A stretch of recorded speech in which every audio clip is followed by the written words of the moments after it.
Assalamualaikum warahmatullahi wabarakatuh. Selamat pagi anak-anakku kelas 7 semuanya. Baik, bertemu lagi dengan pelajaran bahasa Indonesia di pertemuan kedua teks narasi.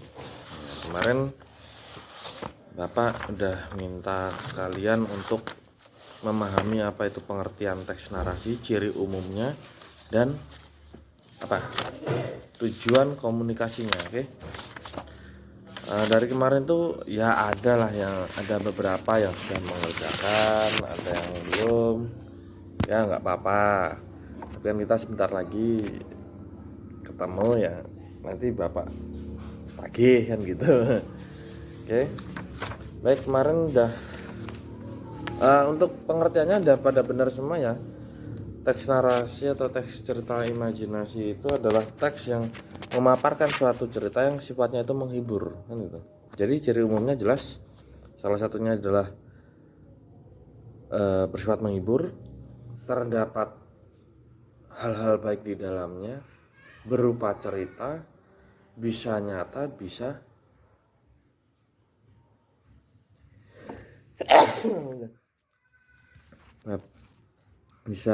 tidak nyata kan itu. Nah, untuk tujuan komunikasinya jelas, untuk menghibur bisa. Yang kedua, agar pembaca dapat mengambil hikmah atau pesan yang ada di dalamnya, itu tujuan komunikasi.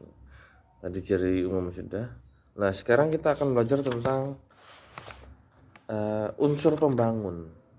Nah, Bapak udah dari awal udah pernah cerita bahwa kalau teks yang genrenya atau jenisnya itu cerita, pasti ada unsur pembangun kayak narasi, terus cerpen, novel, itu nanti teksnya ada unsur pembangunnya. Unsur pembangunnya itu yang jelas ada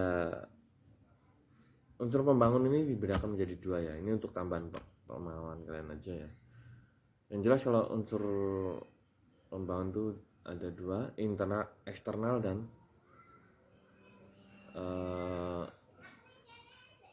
internal ya. Intrinsik dan ekstrinsik kan gitu. In itu di dalam, X itu dari luar. Berarti kalau pembangunnya yang di dalam intrinsik itu ya mulai dari tokoh, terus ada latarnya, ada tema, amanat, sudut pandang, alur kan gitu. Nah, yang pertama dan utama tuh pasti ada tema. Yang kedua itu ada tokohnya. Kalau suatu cerita kan pasti ada tokoh. Nah, setelah tokoh apa? Hal yang melekat pada tokoh itu apa? Sifat atau watak ya. Nah, gitu. Terus ada latarnya. Latar itu sama dengan setting. Latar tempat, latar waktu, latar suasana. Biasanya ada tambahan satu lagi tuh latar sosial. Tapi ini jarang ya, untuk anak SMP itu jarang. Yang jelas tiga itu, waktu, tempat, suasana, itu latar. Yang kelima apa? Yang kelima itu ada alur. Alur itu jalan ceritanya ya, atau plot. Setelah alur ada apa lagi? Sudut pandang. Sudut pandang ini adalah cara penulis menyajikan cerita. Jadi penulisnya ini ada sebagai orang pertama atau orang ketiga di dalam cerita itu gitu. Nah, itu nanti untuk pelajaran yang akan datang, untuk kita akan membahas tentang kata ganti orang ya, kata ganti persona pertama, persona kedua, persona ketiga, kata ganti orang atau pronomina persona. Nah, setelah sudut pandang ada alur udah ya, tema itu yang pertama. Ada amanat. Amanat ini bisa juga sebagai atau dikatakan sebagai pesan. Jadi setiap cerita itu biasanya dia akan memiliki suatu pesan, karena tujuan dibuat cerita narasi ini adalah salah satunya adalah menyampaikan pesan atau hal-hal baik atau hikmah untuk diambil atau dipetik oleh pembaca atau pendengar teks tersebut, teks narasi khususnya kan itu. Nah, ini tadi unsur pembangun ya. Oke, udah. Nah, di sini ada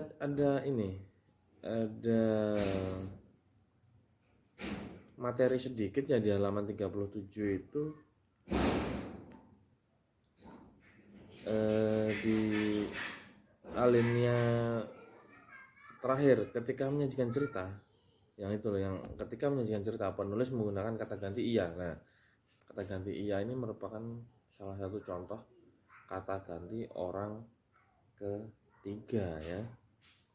Iya itu pokoknya gampang kalau ngapalin kata ganti orang itu. Tapi itu besok aja, yang sekarang kita bahas fokus ke unsur intrinsik suatu teks narasi ya.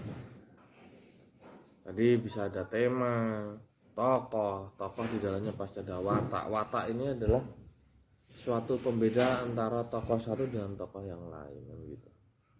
Setelah tokoh ada latar itu setting atau latar tempat, latar waktu, latar suasana. Terus ada setelah latar ada sudut pandang, ada alur juga, alur itu jalan cerita, sudut pandang, terus bisa ditambahin gaya bahasa itu juga bisa. Dan yang terakhir itu ada amanat, yang jelas amanat itu terakhir ya. Nah, setelah kalian mendengarkan materi dari Bapak ini, silahkan kalian baca ya. Itu halaman 38 di buku paket kalian. Ada apa tuh, teks judulnya Mesin Waktu. Silahkan kamu baca. Di bawahnya itu kan ada kolom, ada tabel pertanyaan itu. Ini merupakan tabel analisis unsur intrinsik atau unsur pembangun teks narasi ya. Nah, bagaimana cara mengerjakannya? Ya kamu baca dulu teksnya. Setelah dibaca nanti kalian bisa menentukan siapa sih tokoh yang ada di dalam cerita narasi yang berjudul Mesin Waktu kan itu. Setelah itu di mana dan kapan, kan ini latarnya. Nah, setelah itu kalian tulis di buku tulis saja ya, soalnya kalau di sini nggak muat kayaknya. Nah, setelah kalian tulis, kalian bisa foto ke Bapak, kirim ke Bapak. Ini nilainya akan Bapak gunakan untuk nilai kalian. Jadi kalian bisa mengerjakan segera ya. Oke. Cukup sekian materi dari Bapak. Yang jelas inti dari materi kali ini adalah unsur pembangun teks narasi. Unsur intrinsiknya yaitu tadi mulai dari mulai dari tema, tokoh, watak, latar, alur, sudut pandang, amanat ya. Oke, nah taufiq wal hidayah. Wassalamualaikum warahmatullahi wabarakatuh.